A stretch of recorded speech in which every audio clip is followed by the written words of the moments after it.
Boy, we've come a long way. You know, in the old days, there were no lights, no heat, no creature comforts. Just creatures. Everyone comfy? No, sir. Not at all. Nowadays, you just plug everything into your car.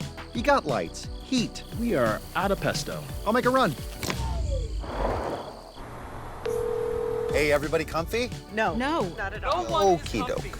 우리 시대 가장 진화한 전기차, 양방향 충전에 완전히 새로운 현대 아이오닉 5.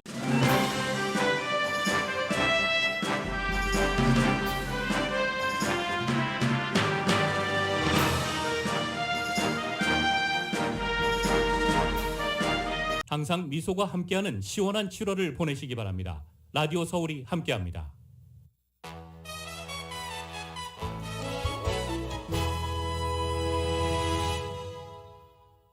강혜신의 오늘의 미국.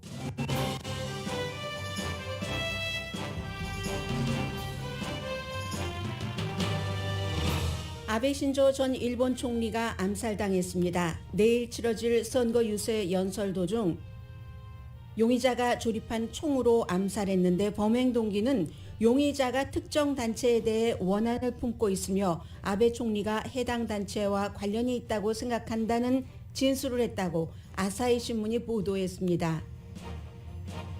세계는 크게 두 가지 면에서 경악합니다. 아베 신조가 일본의 최장수 총리였고 지금도 정치에서 영향력이 크다는 것과 총을 구경도 하기 힘든 일본에서 전 총리가 총으로 암살됐기 때문입니다. 일리노이주 하일랜드팍 총격 사건 용의자의 아버지가 형사조사를 받습니다. 19살 때 아들이 총을 살 때 보증했기 때문인데 그는 잘못이 없다고 주장합니다. 조지 플로이드를 목 졸라 숨지게 한 백인 경관이 인권 위반 혐의에 대해 추가로 21년 징역형을 선고받았습니다. 그는 선고 공판에서 플로이드 자녀에게 모든 게 잘 되길 바란다고 말했지만 사과하거나 후회하는 표현은 하지 않았습니다. 바이든 대통령은 오늘 여성들의 낙태 접근을 보호하는 행정명령에 서명합니다. 6월에 미국은 예상보다 많은 37만 2천 개의 일자리를 추가해 금리 인상이 이어질 것이라는 걸 시사합니다. 모기지 이자율은 경기 침체 우려 때문에 내려가서 30년 고정 이자율이 현재 평균 5.3%입니다. 푸틴 러시아 대통령이 서방 세계가 우크라이나인이 끝까지 고통받도록 전쟁을 몰고 간다고 말했습니다. 그리고 전쟁은 이제 시작이라고 말했습니다. 그러나 그는 일어나지 말았어야 할 전쟁을 자신이 일으켰다고는 말하지 않았습니다. 여러분 안녕하십니까? 오늘의 미국 강혜신입니다. 아베 신조 전 일본 총리의 암살 사건은 세계가 다 탑뉴스로 보도를 하고 있지만 아마 미국에 살고 있는 한인이나 한국에 살고 있는 한국인 모두에게는 여러 가지 의미에서 특별한 감정으로 받아들여질 겁니다. 오늘 먼저 이 내용을 전해드리겠는데 끝에는 아베 신조와 한국과의 관계 그리고 아베 신조가 정치인이 되고 정치인으로서 무엇을 했기 때문에 세계가 이렇게 그의 암살에 주목하는가. 그리고 또 중요한 것은 지금 이미 체포됐고 사건 현장에서 체포되는 것을 거부하지도 않은 41살의 용의자는 왜 아베 신조를 본인이 만든 총으로 쏴 숨지게 했는가 이런 부분들을 말씀드리겠습니다. 세계사에 또 하나의 장이 덮여지는 것인지 아베 신조 이후에도 기시다 후미오 총리를 중심으로 일본의 지금 정치 기류가 한국과 연관해서 본다면 그대로 가는 것인지 미국도 마찬가지입니다. 아시아에서의 강대국인 일본과 관계가 아주 좋았기 때문에 미국 대통령들로서는 역대 대통령 모두 가장 최근에 바이든, 트럼프, 오바마 그 이전까지 편안하게 일본과의 관계를 유지할 수 있었습니다. 이런 것도 지금 영향을 미치게 되겠고요. 기본적으로 어제 저녁에 저는 잠자기 전에 아베 신조가 총에 맞았다 하면서 그 하얀 셔츠에 피가 묻은 채 바닥에 누워 있었고 사람들이 왔고 병원에 실려갔다 했는데 5시 오후 5시 로스앤젤레스 시간으로 새벽입니다. 그러니까 숨졌습니다. 새벽에 일어나 보니까 이미 숨져 있었습니다. 그래서 이 자위대 그 해상 자위대 2년 9개월을 해상 자위대원으로 있었던 용의자가 스스로 만든 총으로 암살했다는 얘기인데 그 총을 보니까 뭐 검은색, 짙은색, 검은색인지는 모르겠습니다만 짙은색 덕테이프로 많이 붙여져 있었습니다. 총기 규제가 너무너무 강해서 뭐 1년에 만약에 총기 사건으로 숨진 사람이 몇 명 안에 손가락 안에 꼽는 그런 일본에서 일어난 일이기 때문에 너무나 충격이었고 더군다나 미국은 최근에 총격 사건이 많이 발생하기 때문에요. 세계 지도자들은 일본이라는 지도자의 물론 2020년 9월 달에 스스로 물러났지만 아직도 굉장한 영향력을 미치고 있는 아베 신조의 암살이기 때문에 경악했고 중국은 지금 좋아하면서 표정 관리를 한다. 이게 드러지 리포트가 뽑은 헤드라인입니다. 지금 바이든 대통령이 뭐 낙태 관련 어떠한 행정명령에 서명하기 전에 연설을 하고 있는데 저는 그냥 이 내용부터 전해드리겠습니다. 지금 바이든 대통령의 저 연설은 민주당에서 올해 연방대법원에서 이런저런 진보에 물을 꼈는 찬물을 꼈는 판결이 나오는데도 아무 일 하지 않고 있느냐 하고 비난이 일어나는 데에 대한 행정명령이고 크게 달라질 것은 없습니다. 그래서 아베 신조 암살 사건 그대로 전해드리겠습니다. 나라 지역에서 일요일이니까 일본과 한국 날짜로는 내일이죠. 참의원 선거가 있습니다. 이 선거 때문에 기시다 후미오 총리가 윤석열 대통령이 그렇게 만나줬으면 했는데도 밀어놓은 겁니다. 나라 지역의 어떤 정치인을 지원하기 위해서 연설장에 오르고 뭐 전부 다 비디오가 공개가 됐으니까요. 말을 시작을 하고 할 때 2번 아베 신조 뒤에서 총성이 울렸습니다. 2번째가 더욱 컸고 등을 맞았고 목에도 총을 맞았습니다. 결국은 이제 병원에 갔을 때 이미 소생시킬 수 없는 상황이었다고 하는데 41살의 용의자 이름이 야마가미 테수야라는 용의자가 현장에서 살인 혐의, 뭐 총기 소지 혐의 뭐 이런 것으로 체포가 됐고 전혀 저항하지 않았고 샷건이라고도 보고 있습니다. 2002년부터 2005년까지 해상 자위대로 일을 했고 아베에게 실망했다 말하면서 그를 암살할 계획이었다라고 경찰에서 얘기를 했다고 하는데 지금 일본에서 나오는 보도를 제가 보고 레이티스트는 전해드립니다. NHK, 아사히 신문, 마이니치 신문 조금씩 다르게 보도를 하고 있는데 레이티스트가 아사히 신문으로 보입니다. 지금 그래서 좀 전에 말씀드린 아베에게 실망했다. 그를 살해할 계획이었다고 경찰에게 진술한 것은 그 보도는 NHK이고 그러나 정치적인 동기는 아닌 것으로 보인다. 처음부터 이렇게 나왔었거든요. 그러니까 마이니치 신문은 그 선거 캠페인에 참석하지 않은 종교 지도자를 겨냥한 것이라고 또 말을 해서 혼란을 일으켰습니다. 그 뒤에 제가 들어오기 전에 그 레이티스트로 본 것은 아사히 신문입니다. 아사히 신문에서 용의자가 특정 단체에 대해서 원한을 품고 있고 아베 전 총리가 이 단체와 관련이 있다고 생각한다. 이렇게 경찰 관계자에게 얘기를 했답니다. 41살의 용의자는 그 지역 나라에서 공립학교도 나왔고 학교 졸업 앨범에는 미래에 뭘 할지 잘 모르겠어 하는 글을 남겼고 2020년도에 제조회사를 다니다가 5월 달에 이제 직장 관계자에게 지쳤다, tired라는 표현을 하고 6월 달에 그만뒀답니다. 그리고는 이 총을 그럼 본인이 어떻게 만들었는가? 미국처럼 총이 흔한 국가도 아닌데 일부 기간 동안에 총도 쏘고 조립하고 분해하는 총을 조립하고 분해하는 방법을 배웠다고 뭐 일본 보도는 이렇게 나오는데 잘 모르겠습니다. 아직 이제 사건 초기이기 때문에. 그리고 그의 집에서 다른 무기도 발견이 됐답니다.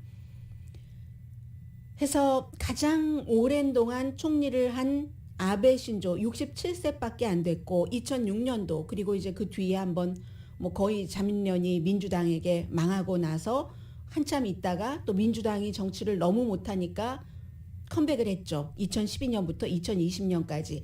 그렇기 때문에 마지막 부분에 전해드릴 것은 아베 신조 일본 총리는 이명박 대통령, 박근혜 대통령, 그 이전에 노무현 대통령 때도 겹쳐지네요. 문재인 대통령까지 한국의 역대 대통령 이제 4명을 같이 그 경험을 했었던 그런 사람이고, 지금부터는 무척 많은 매체가 아베 신조 암살에 대한 기사를 쏟아내고 있습니다. 제가 봤더니 뉴욕타임즈의 그 말하자면 그 사망 기사가 가장 좀 그 길기는 하지만 심도 있는 것 같아서 인용을 해드리겠습니다. 대부분이 이제 이와 일치를 합니다. 그의 아베 신조의 가장 중요했었던 그 인생에서의 목표는 그 정치자로서 민족주의를 바탕으로 해서 평화 헌법을 개정을 해서 뭐 일본의 자위대가 해외의 전쟁터에도 참여할 수 있다던가, 그것의 근본적인 목적은 결국은 일본도 미국에서부터 벗어나서 스스로 전쟁을 일으켰던 국가지만 스스로 국방을 할 수 있게 하길 원했다. 이게 이제 그 부분에서는 결론인데, 그의 업적을 한마디로 요약을 하자면 뭐 아주 너무나 굉장한 그 정치인이 숨졌으니까요. 경제에 대해서, 경제 침체에서 일본이 벗어나는 데 굉장한 도움이 됐지만, 그러나 일본 군대를 일반 군대처럼 하는 그 정상화하는 데는 미치지 못했고, 그리고 역시 이 뉴욕타임스도 그의 정치력인 여러 가지 이력이나 뿌리는 아버지보다도 그 뭐 외할아버지, 어머니의 아버지 전범이었지만 미군 점령기에 전범으로 딱 확정되고 나서도 감옥에서 전범 재판 받지 않고 풀려났었던 그 할아버지의 영향을 더 많이 받았다는 것도 이제 철저히 얘기를 하고 있고요. 민족주의 정치가 그 집안에 흐르는 강한 기류였다는 이런 것입니다. 그래서 이제 아베 신조가 총리로서 가장 그의 중요한 행보는 역시 집단적인 자위, 헌법 그 수정하고 끝내 못했지만 그런 것을 추진을 막 아주 열심히 했을 때가 2015년이었습니다. 그런데도 이게 결국은 일본의 대중을 움직여야, 여론이 받쳐줘야지 되는데, 일본 여론은 아베 신조의 민족관이라든가 역사관이라든가 그런 것에 깊이 공감을 할 만큼 숙성되지 않았기 때문에 그의 뭐 평화헌법을 개헌을 해서 어떻게 한다는 것이 성공하지 못했다는 얘기입니다. 그리고 경제 프로그램에 대해서는 성공을 많이 했죠. 충격요법 같은 걸 썼죠. 캐시도 싸게 그 빌릴 수 있게 하고, 국가가 돈을 많이 쓰고 경기부양책 같은 것을 하고, 그리고 이제 또 뭐였죠? 여성들에게 특히 많은 것을 뭐 확대한다던가, 또 정부가 지출을 하면서 기업에 대한 규제 같은 것도 많이 풀었기 때문에 임기 초반에는 2000년대 그때에는 경제를 정말 대단한 그 불안감에서 좀 벗어나게 하고, 그럼으로 인해서 그 아베 신조가 국제적인 인지도가 높아졌죠. 경제 대국 이런 것을 해나가면서, 그리고 그 경제의 한 중심에는 여성에게 어떤 뭐 권한을 주려는 이런 노력들도 많이 있었습니다. 왜냐하면 또 여성이 일본에서 노동력으로 들어가고 나면 일본의 가장 큰 문제가 고령화죠. 고령화된 그 부분의 노동력을 여성들이 이제 막을 수 있다. 그렇게 했지만 이것 역시 일본의 오랜 어떤 그 업계에서의 여성을 그냥 Welcome to our world 하면서 받아들이지 못했기 때문에 그 아베노믹스 경제에 대해서 그렇게 얘기하지만 워머노믹스라고도 얘기를 하는 그 여성 경제학은 결실을 맺지를 못했습니다. 아예 아무런 성과가 없었던 건 아니지만. 그리고 이제 국제적인 문제를 말씀드리고 한국과 일본 관계를 전합니다. 국제 무대에서 아베 신조는 미국과 너무 가까웠습니다. 저도 그 당시에 뉴스를 할 때 깜짝 놀랐는데, 아베 신조가 이제 가장 가까이 기억하시는 게 트럼프 전 대통령이 되니까 완전히 버선발로 취임하기 훨씬 전에, 그것은 사실은 외교적인 관리에도 어긋나는 것일 수 있는데 트럼프 타워로 달려갔잖아요. 정말 말 그대로 제가 그 당시에 버선발 신고라고 얘기를 했습니다.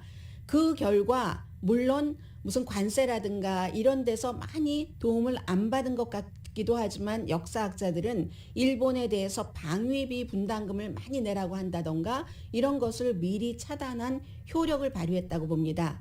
그런데 그 당시에 놀랐던 것은, 왜냐하면 트럼프가 당선되자마자 제일 먼저 달려왔는데 그 전에 버락 오바마 전 대통령과도 굉장히 잘 지냈었던 사람이 아베 신조였던 겁니다. 그래서 이제 그 오바마 대통령이나 트럼프 전 대통령이나 전부 이제 오늘 뭐 여러 가지 굉장히 뭐 놀랍고 슬프다 하는 것들도 뭐 추도사 비슷한 것들도 내고 있는데 국제 무대에서 트럼프 전 대통령과 지속적으로 긴밀한 관계를 유지한 몇 안 되는 세계 지도자 가운데 한 사람입니다. 그래서 트럼프 전 대통령이 새로 그 즉위했던 나루히토 일본 왕을 만난 것을 포함해서 뭐 여러 가지 일들이 있었고 그 전에 이제 그 오바마 전 대통령이 히로시마를 원자폭탄을 일본에 투하하고 나서 미국 지도자로서 처음에 히로시마를 갔잖아요. 그 미국 대통령이 됐을 때 그때 또 그 관계. 그래서 미국에서는 오바마는 사과만 하고 다녀. 뭘 잘못했다고 하고 비난 많이 받았지만 오바마 전 대통령이 이제 히로시마를 방문을 했었습니다. 그 뒤에 트럼프가 그 TPP 환태평양 그 무역기구 여기서 탈퇴한 이후에 아베는 다른 국가들과 그걸 열심히 그 상태를 유지를 했었고 블라디미르 푸틴 러시아 대통령과도 수십 번 만났습니다. 소련이 뭐 과거의 전쟁을 중국, 일본, 뭐 일본, 소련, 한국, 일본과의 관계들이 있잖아요. 거기서 소련이 점령한 일본의 그 분쟁이 아직도 있는 그 섬에 대해서 합의하기 위해서 그랬는데 그건 아베 신조의 아버지도 마찬가지고요. 아버지도 외무상을 지냈으니까 그 아버지도 실패를 했고 끝내 그 부분을 아들인 아베 신조도 마무리하지 못했습니다. 그래서 이제 푸틴도 뭐 조의를 오늘 표하기도 하고 하는데 중국입니다.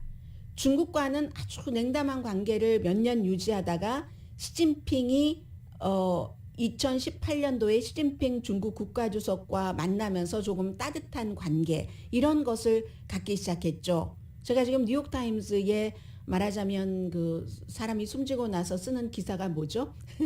영어로는 생각이 나는데 갑자기 한국말로는 생각이 안 나네요. 그 기사를 전해드리는데 맨 마지막을 역사는 가혹하다라고 소제목을 붙였습니다. 주로 한국과의 관계입니다. 아베 총리가 전 세계적으로 무역 같은 것을 하기 위해서 노력을 했고 하지만 항상 이 사람 마음속에는 민족주의, 무슨 헌법 개정, 뭐 자위대의 역할 이런 것이 가득했기 때문에 2012년도에 이제 재집권하고 나서요. 그 민주당에게 중간에 좀 줬다가 자민련이 다시 재집권하고 나서 2차 대전 그 전범을 포함해서 일본 전사자 기리는 야스쿠니 신사를 참배해서 그 당시에 엄청나게 한국에서 그 반감이라고는 뭐 어떻게 말할 수 없는 그런 정도였습니다. 그 뒤에 약간 조심하긴 했지만 한국과 중국은 끊임없이 아베 신조의 이 같은 행보, 전쟁 당시에 일본의 잔혹한 행위에 대해서 완벽하게 사과해야지 된다. 완벽하게 사과해야지 된다고 했고 아베 신조는 끝내 숨지기 전까지 그런 것을 하지 않았습니다.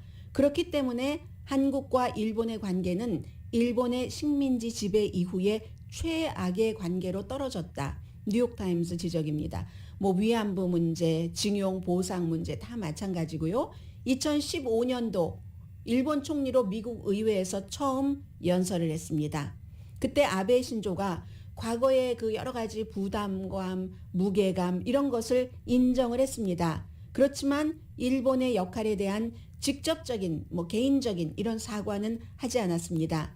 그 당시에 역사는 가혹하다. 그리고 한 일은 되돌릴 수 없다. 우리의 행동이 일본의 행동이 아시아 국가들에게 고통을 안겨줬다. 그것을 잊어서는 안 된다라고 했습니다. 그런데 또 종전 70주년이 되는 해에 과거에 대한 여러 가지 그 얘기를 거듭 강조하면서도 일본이 그러나 그 이후에 할 만큼 충분히 했다는 뜻을 시사하는 것 같은 발언을 많이 했습니다. 그리고 일본 총리로서 우리는 일본은 전쟁과 아무런 관련이 없는 우리 일본의 후손들이 사죄하도록 그렇게 운명을 만들어서는 안 된다 하는 것도 아베 신조가 한 말입니다. 1954년도 9월 21일 도쿄에서 아베 신타로 요코사이에서 태어났는데 어머니가 바로 기시 노부스케의 딸이죠. 전범으로 연합군이 전범으로 했지만 결국은 석방됐고 두 번 총리를 지냈죠. 57년부터 60년까지. 그리고 아베 총리의 아버지도 정치인이어서 외무상 할 때 이제 아들이 일본에서 공부하고 USC에서도 정치학을 1년 아베 신조가 공부했습니다. 그 뒤에 이제 고베의 철강회사 잠깐 다니다가 아버지의 비서실장으로 외무상이었을 때 82년도에 일하기 시작했습니다. 그리고는 87년도에 일본의 뭐 가장 큰 제과 회사의 모리나가의 전 그 사장의 딸인 마츠자키 아키에와 결혼을 했습니다. 자녀가 없고요. 이 한국에서도 이 아베 신조의 와이프에 대해서는 잘 알고 있죠. 이 가정에서 야당이었다고 얘기를 합니다. 뭐 예를 들어서 원자력에는 남편은 아닌데 반대하고 동성애자 권리는 더 아내가 더 관대했고 진보적이었다는 거죠. 그래서 이제 아무튼 아버지가 91년도에 사망하고 나서 남서구 야마구치현에서 이제 정치를 시작을 했는데 2000년도에 이것도 제가 여러분들께 보도를 해드렸던 기억이 납니다. 당시에 고이즈미 주니치로 일본 총리와 함께 그 아래서 북한을 갑니다. 평양에 가서 일본 사람이나 미국 사람이나 굉장히 강조하는 것이 그 한 국민의 생명이잖아요. 어느 나라나 다 마찬가지겠지만 일본과 그 미국은 특히 그런 일들을 정말 땅끝까지 가서 합니다. 해서 5명을 결국은 납북자 5명을 석방을 시키고 일본으로 돌아가죠. 그 역할을 하면서 일본에서 굉장히 우익에서 박수를 많이 받았었고, 그래서 아베에게는 이 평화헌법을 개헌하는 것, 일본의 자위대의 미래의 역할, 그리고 북한이 납치한 그 납치자의 송환 문제, 이런 것들이 굉장히 늘 중요한 의제였었다. 그런 것들이 있었고요. 그런데 이 뉴욕타임스는 빨리 떠올라서 빨리 가라앉아버린 정치인이라고 결론을 짓습니다. 2006년도에 자민당 대표로 선출되고 나서 그때가 이제 종전 이후에 태어난 첫 총리잖아요. 1954년생이니까. 그래서 이제 이 사람은 처음부터 평화헌법 개정하고 일본을 미국으로부터 어느 정도 독립하려는, 아직도 이제 미군이 일본에 있는 것은 꼭 일본을 보호하기 것뿐만이 아니라 전후에 메가더 장군이 있었고 연합군 사령관이 주둔을 했고 그 이후에 여러 가지 미국적인 입장에서 두는 거지 일본을 봐주려고 두는 거는 아니잖아요. 그렇기 때문에 일본에서 이 사람이 캠페인 할 때 정치인들이 책을 많이 쓰는데 아름다운 나라를 향하여 이런 제목의 책에서 국가 안보를 다른 나라에 의존하면서 경제 개발을 하는 건 물질적으로는 이득이 된다. 그럼으로써 이제 경제에도 따라온다 하는 미국과 관계를 잘해서 그런 얘기를 했습니다. 그러나 동시에 아주 훌륭한 영혼을 잃어버리기도 한다. 결국은 국가 방위는 국가가, 이것도 아베 신조가 강조했다는 걸 뉴욕타임스는 지적을 했고요. 그래서 그러한 일들이 평화 헌법을 제정한다던가 하는 것이 한국과 중국을 무척 화나게 했다. 특히 한국과는 위안부 문제, 역사 교과서 수정 문제, 이런 것으로 한참 한국과 일본이 화나 있는데, 그가 다시 집권을 좀 강하게 하고 나서 한 얼마 되지 않아서 1년 만에 아베 총리가 뭐 내각 여러 가지 뭐 땅 스캔들 이런 것 있었잖아요. 시달렸고 정치 기득권, 다른 기득권, 라이벌, 언론이 비난을 하고 뭐 아무튼 그런 일이 과거에 처음에 다시 집권하기 전에 있어서 뭐 괴양성 무슨 뭐 염해서 그만뒀다가 다시 오고 나서, 그리고 나서 이제 2000 그 뒤에 다시 집권을 할 때로 그냥 떨어뜨려서 가겠습니다. 다시 집권을 했을 때는 첫 번째 집권에서 그 어려웠었던 그 부분에서 몇 가지 교훈을 얻어서 경제에 더 많이 몰입을 해야지 되겠다. 유권자의 마음을 살려면. 그렇게 해서 이제 잃어버린 그 10년에서 일본을 밖으로 나오게 했고, 조금 그 첫 번째 2000년대 뭐 2006년 그때보다는 유연해지고 실용적이 됐다라고 지적을 합니다. 그러나 끊임없이 이 사람의 마음속에 있었던 것을 실행하기 위해서 국방비를 증강하는 이런 것들도 했고, 2016년도에 총선에서 압도적인 그 승리를 했습니다. 그리고 이제 국제사회에서의 많은 그 역할 같은 것도 했었고요. 해서 2016년 선거에서 유권자가 자민당과 그 주변에 의석의 3분의 2 이상을 줬습니다. 이론상으로는 그 당시에 헌법을 개정할 수 있는 과반수 득표를 가지고도 남았죠. 그러나 앞서 말씀드린 것처럼 국민들은 충분히 아베의 민족주의관이나 아베의 그 같은 역사관에 완전히 동화되진 않는다는 거였습니다. 숫자상으로. 그래서 트럼프 당선 이후에 그 뭐 여러 가지 골프 치고 골프도 져주고 넘어지고 그리고 아첨이라고 표현도 합니다. 아첨도 하고 해서 많은 것을 얻어가기도 했지만 임기를 이렇게 가지고 가면서 어느 정도 그 변질됐다는 거죠. 여성에 관한 것도 많이 시행되지 않았고 출산율은 여전히 낮고 자연재해는 전임자도 자연재해가 있었지만 자연재해 그리고 코비드-19 초기에 얼마나 이것을 잘 못했던가 그런 것들 때문에 그의 민족주의적 의제가 활발하게 뭐 두 번째 다시 집권을 했을 때 펼쳐보지 못했다는 거죠. 물려받은 그런 그 잣대와 정치 환경으로 본인이 원하는 새로운 것을 하려고 하니까 실패했다는 겁니다. 변화에 성공하지 못했다는 거죠. 그렇지만 정치에서 물러나고 나서도 아베 신조는 상당한 영향력을 행사해서 그 스가 요시히데가 후계자였었잖아요. 관방장관이.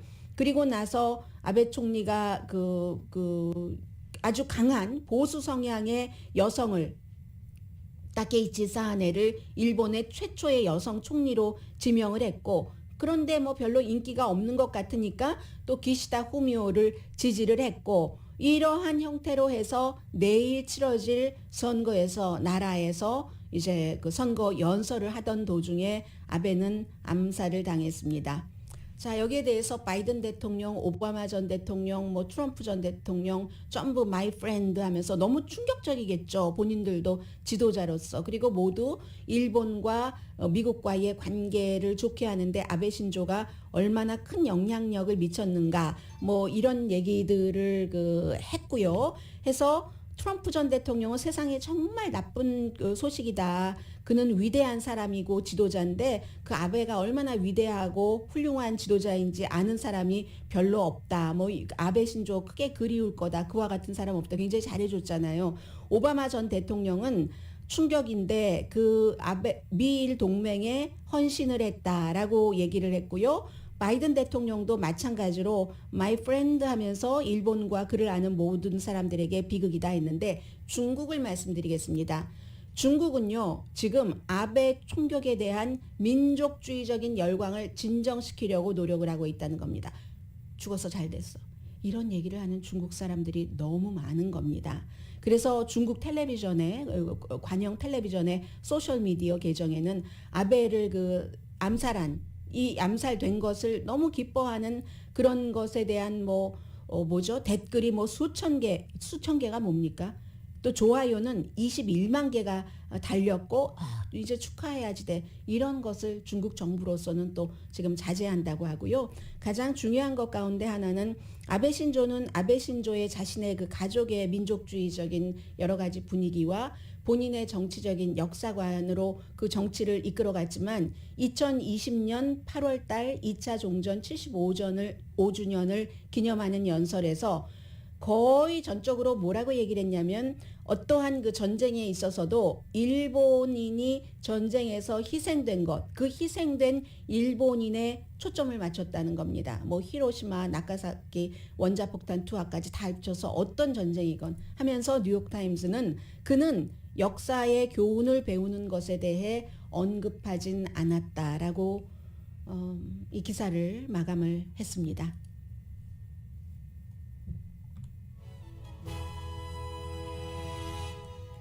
오늘의 미국은 존경받는 기업 17년 연속 1위, 소비자 신뢰도 1위인 유한양행 뉴오리진 미주 총판 피부과학 셀리온, 이민법 가정법 전문 제인정 종합법률사무소, 거위털 이불 전문 회사 코지다운, 복강경 수술 전문 장지아 외과, 검정콩 생순두부 수라원 순두부, 리프팅의 명가 미러클 레이저 클리닉, 수화연 핫세일 중인 한국 홈쇼핑 공동후원입니다.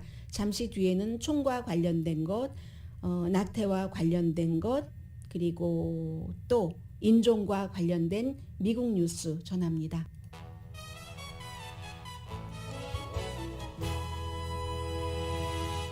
라디오 서울 방송 오늘의 미국 듣고 계십니다. 네, 며칠 전에 발생한 일리노이주 하일랜드 파크에서의 총격 사건의 아버지가 지금 형사적인 그런 문제로 조사를 받는데 이 부분은 이제 총을 갖고 있는 아들을 과 함께 산 아버지에 대한 해당되는 얘기입니다. 이 아버지는 총격 사건이 일어나고 나서 우리 아들 총격 사건을 일으킬 것이라는 어떠한 암시를 했다던가 위험성이 있었다던가 이런 게 전혀 없다고 얘기를 했었습니다. 그런데 2019년도 아들이 총을 살 때 19살이었기 때문에 일리노이주에서는 이제 총기 사는 것 신청하고 뭐하고 하는 게 그 당시에 이제 21살부터 혼자 할 수가 있고 19살은 말하자면 보증인인 거죠. 우리가 뭐 자동차 살 때 코사인한다 하는 형태로 해서 아버지가 당시에 코사인을 했답니다. 예를 들면 보증을 한 것인데 서명을 했는데 그 서명을 하는 사람은 만약에 그 총기로 인해서 어떠한 그 불의의 사건이 발생했을 때 그 사건으로 인한 피해에 대해서도 책임을 진다 하는 것까지 다 안고 있는 거죠. 자동차 살 때 우리가 뭐 코사인하는 집 살 때 그런 것처럼. 그래서 이제 이 아버지를 조사를 하는데 이 아버지는 이런 얘기가 나오고 나서 언론 매체와 인터뷰를 하면서 이것도 상당히 미국적입니다. 아니 내가 무슨 죄가 있는데 그때 내가 서명을 하기는 했지. 그리고 그 당시에 우리 아들이 뭐 자살을 한다고 했고 가족들을 다 숨지게 한다고 해서 16정의 여러 종류의 총도 압수당했다가 다시 3개월 만에 이제 아들이 총을 사는데 이렇게 됐는데 내가 나의 이름으로 총을 사서 아들에게 준 것이 아니지 않느냐. 이 아버지의 얘기입니다. 물론 내가 이것을 뭐 보증하는 것 같은 서명을 했지만 총기 신청을 뭐 지지해 준 거죠. 후원해 주는 서명을 하기는 했지만 그렇지만 그 모든 것은 판단은 총기 그거 심사하는 그곳에서 내 아들을 주체로 판단한 것이 아니냐. 아버지의 얘기는 그런 얘기를 하고 있습니다. 그리고 그날도 왜 저는 여러분들께 미처 전해드리지도 못했는데 덴마크에서 총격 사건이 일어났었잖아요. 그 총격 사건에 대해서 아버지랑 같이 사니까 그리고 이제 어머니 집에 가서 어머니 자동차 빌려서 위스콘신의 메디슨 카운티의 다리 그 메디슨에서 또 총격 사건을 저지르려고 하다가 다시 일리노이로 돌아와서 체포가 된 건데 아버지와 같이 사니까 그날 아버지와 아들이 덴마크 코펜하겐의 그 총격 사건에 대해서 얘기하면서 아들이 아버지에게 총격범을 바보 같다고 스투핏하다고 그런 일을 저질렀다고 했다는 겁니다. 그러니까 아버지는 위험하지 않았다는 것이고 아버지와 아들, 어머니와 아들, 그 부모와 자녀 사이에는 여러 가지 알 수 없는 일들이 많이 있잖아요. 어떤 땐 부모에게 안심하라 하는 뜻으로 아주 선한 마음만 가득하고 불안한 마음이 없는 모습을 보인다던가 등등 해서 그 상황이 어땠는지 모르지만 아침은 그랬답니다. 그런 일들. 그래서 이제 어쨌든 조사를 받게 되는 거고요. 그리고는 뭐 그날 독립기념일이었기 때문에 많은 곳에서 많은 일들이 일어날 뻔했는데 멈춘 것도 있고 이만큼 미국에서는 총기 사건으로 위험한 일이 일어나고 이제 그 아버지도 조사받게 되는데 얼마 전이었었죠? 2021년 11월 달에 4명의 친구를 살해하고 7명을 부상시킨 15살 미시건주의 소년 부모도 그 대학살이잖아요. 4명이 숨졌으니까 과실치사, 비자발적인 과실치사 뭐 이런 혐의로 기소됐었죠. 왜냐하면 그때는 그 총을 엄마 아빠가 산 총이기 때문에 그런 것이고요. 그리고 미네소타 경관 데릭 쇼번 이름은 잊어도 그 조지 플로이드라는 흑인을 거의 9분 동안이나 목 졸라서 숨지게 한 그 경관이 이미 그 살해 혐의에 대해서는 20 몇 년인가요? 22년 6개월 형을 선고받아서 복역 중인데 어제 그의 인권, 살해와 떼서 그의 인권과 또 그 몇 시간 전에 14살 흑인 소년에게 무슨 완전히 그 흑인 소년이 나중에 증언을 하는데 나를 인간으로 보지 않았다. 완전 동물로 인간이 아닌 것처럼 취급을 했다. 무슨 플래시 라이트 같은 것으로 막 때리고 이랬다는 거예요. 그래서 그 두 가지 그 두 사람에 대한 인권 위반으로 추가로 21년 징역형을 선고받았습니다. 46살인데요. 데릭 쇼번이. 가장 그런 혐의에 대해서는 낮은 형량이랍니다. 최저 20년에서 최고 25년 경찰이 누군가의 인권을 위반을 했을 때 그렇게 된다는 거고요. 그리고 이미 이제 감옥 생활을 하고 있고요. 이 데릭 쇼번이 프로이드의 가족들에게 어제 선고 공판 그 직전에 말을 할 수 있는 기회가 있었는데 그 칠드런이 내게 모든 일이 잘 일어났으면 좋겠다. 딸 기억나시죠? 아빠와 같이 사진 찍은. 이렇게 잘 됐으면 좋겠다라고 했지만 뭐 사과를 한다던가 후회를 한다던가 그런 표현은 하지 않았습니다. 그리고 오늘 그 대통령이 좀 전에 대통령 보였는데 금방 하고 들어간 것 같아요. 지금 어수선하니까 일본 문제도 있고 해서 카멜라 해리스 부통령도 옆에 보이던데 서명만 하고 들어간 것 같은데 그만큼 크게 할 얘기도 없는 것입니다. 대통령이 뭔가를 하고 있다는 것을 보여주기 위한 거죠. 행정명령으로 낙태 접근을 좀 더 쉽게 하겠다 해서 보건복지부에도 어떠한 그 지시를 해놓고 자원봉사자도 많이 모집을 해서 우리 주에서 낙태가 그 금지됐을 때 뭐 강간이나 근친상간이라도 다른 주로 가는 것을 돕게 한다던가 그리고 이제 보건복지부가 사람들 환자들의 낙태를 원했던 사람들의 사생활 같은 것을 철저히 그 보호해 준다던가 또 있죠. 보건복지부가 할 일은 낙태약을 더 사람들이 쉽게 가질 수 있게 하고 또 뭐 피임 계획 같은 것도 많이 그 지원을 하는 그런 것. 의회에서 뭔가를 하기 전에 대통령은 이렇게 뭔가를 하고 있다는 것을 보여주고 있는데 이미 주정부가 금지해서 시행 중인 낙태를 못한다. 6주일만 되면 못한다. 근친상간이라도 강간이라도 그 아이 낳아서 키워라 하는 여기에 대해서는 대통령이 행정명령 아니라 행정명령 제곱으로도 할 수 있는 일이 하나도 없습니다. 잠시 뒤에 경제 뉴스 전합니다.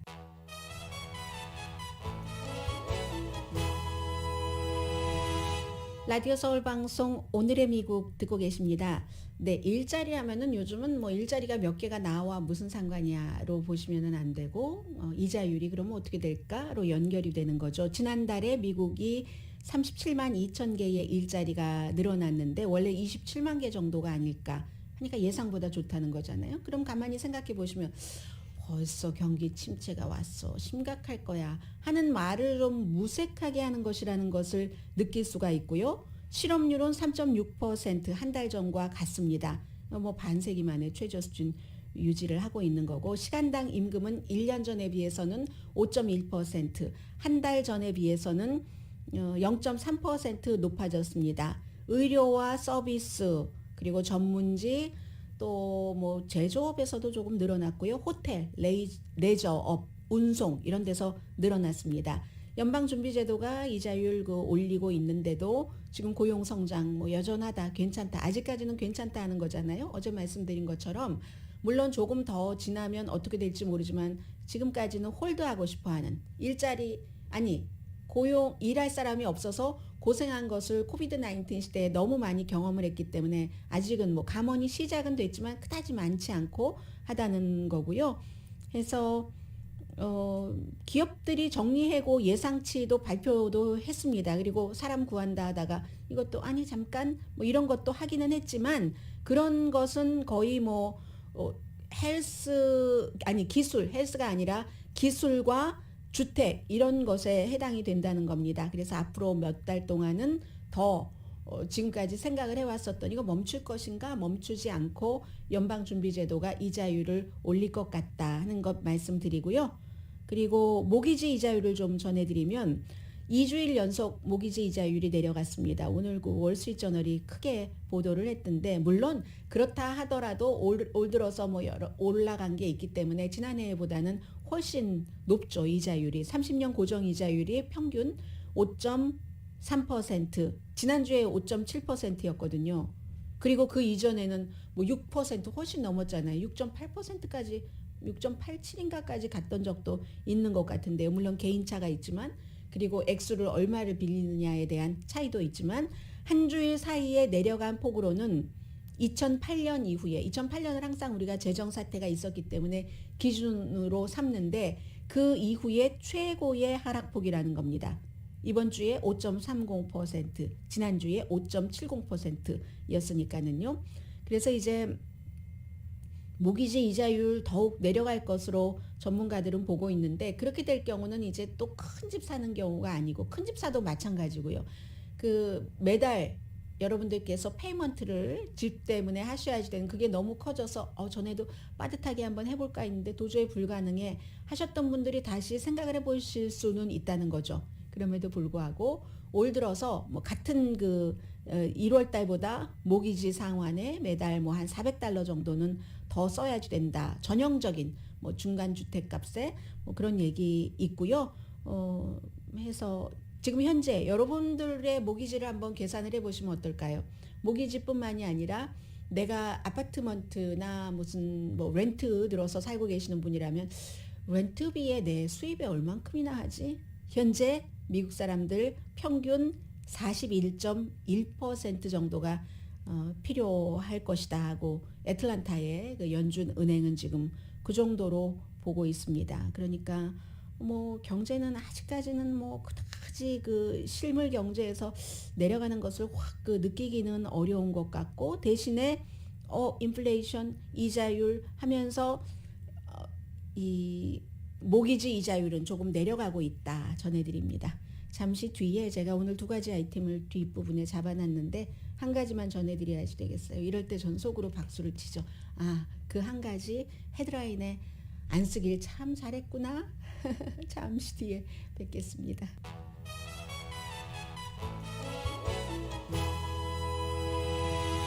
라디오 서울 방송 오늘의 미국 듣고 계십니다.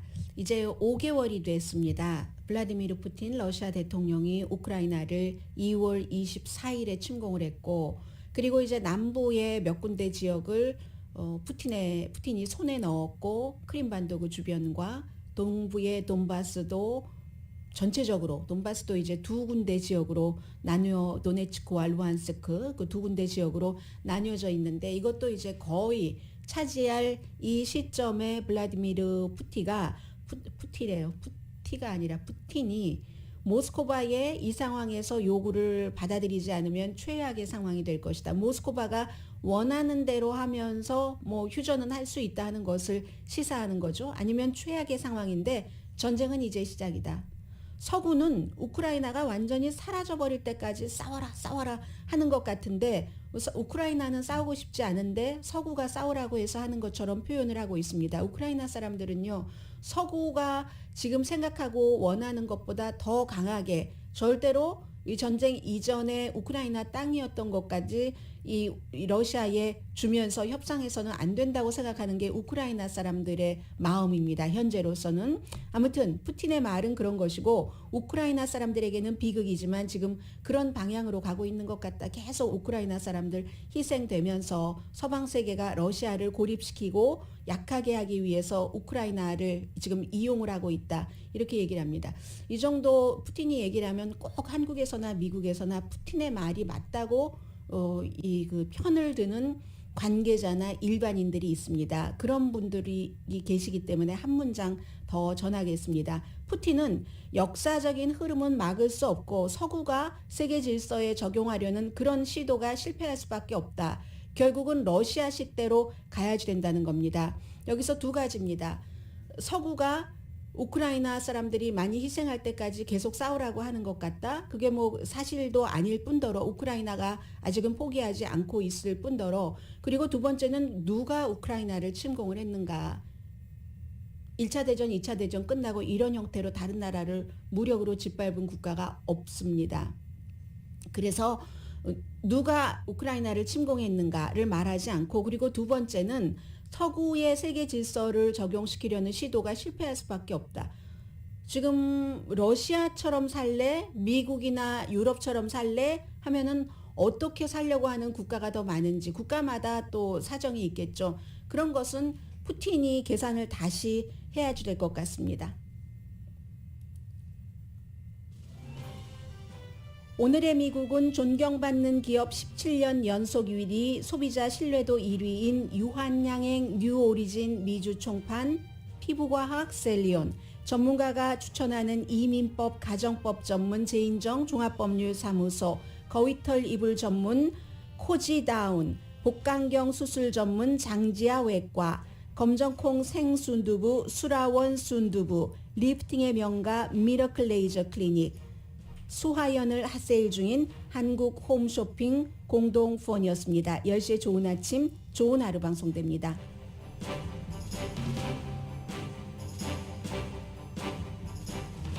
아베 신조 일본 총리의 암살은 기시다 후미오 총리 같은 경우는 이거 정치인들에 대한 보안 강화해야지 된다 얘기를 하고 고등학생들도 봤답니다. 옆에서.